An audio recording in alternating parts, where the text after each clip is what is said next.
Ashley, don't expect to change society. Just move to another if you don't like it. I sat there, the words marinating in my mind. How do we expect to change anything if our solution is to abort? I guess you can say I'm unable to be content in my anguish. I fail to keep my thoughts from saturating my lips, and I fail to not believe that I can make a difference. So I have a question. It may come across as simple, but please take a second and take it deeper than that safe surface level. Let's be real. What makes you happy? To be happy, feeling or showing pleasure or contentment? As this definition settles, I realize my question is different. What do you value in your life? Is it the people or the objects? Is more time spent gazing into a touchscreen rather than the sea green portals longing in the sea beside? Is there more time spent on a group message than with a group, and do you feel more connected with your fingers than your words? We've replaced relationships with robots, love for gadgets. Our consumer mentality consistently deteriorating our happiness. We've been fed this lie that the more we have, the happier we'll be. In attempts to fill our lives with happiness, we've successfully removed it. See, no one can be content in life with all these distractions. Our distractions are illusions. Illusions that a brief moment of elation as you open a new phone will create a life you enjoy more.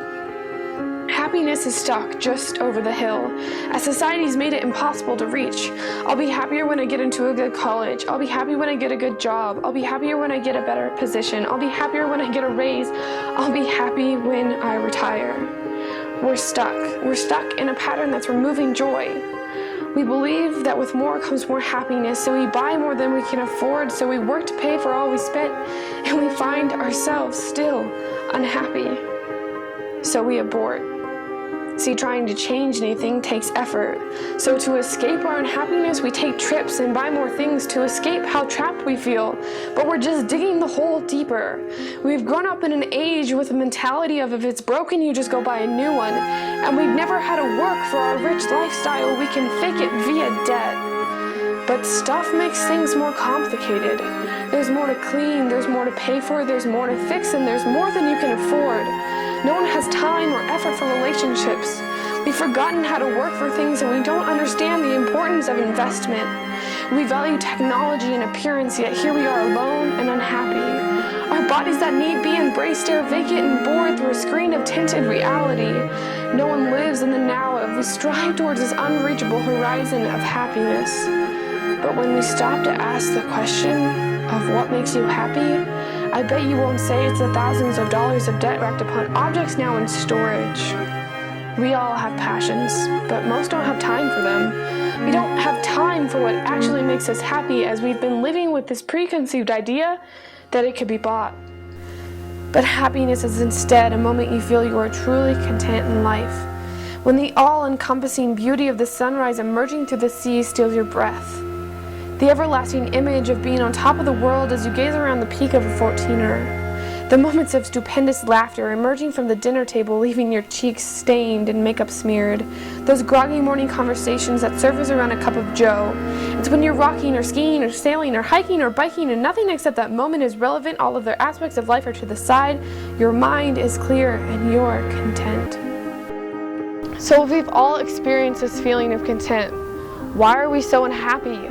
Because we've replaced these moments with objects that require money, which isn't grown on trees, and because we've been told that we need these things to be happy, we drop our passions and we buy these things we don't need. We've left our passions. As I was listening to a TED Talk by the lovely Angelina Horn, I heard these words: the less you own, the simpler your life is. What seems as though it'd be common sense is now an epiphany for the few.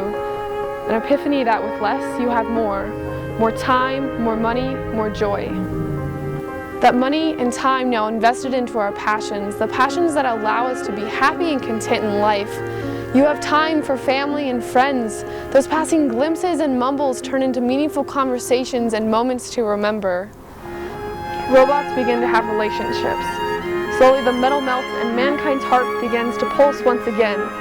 See if you can get rid of the stuff, you make room for happiness.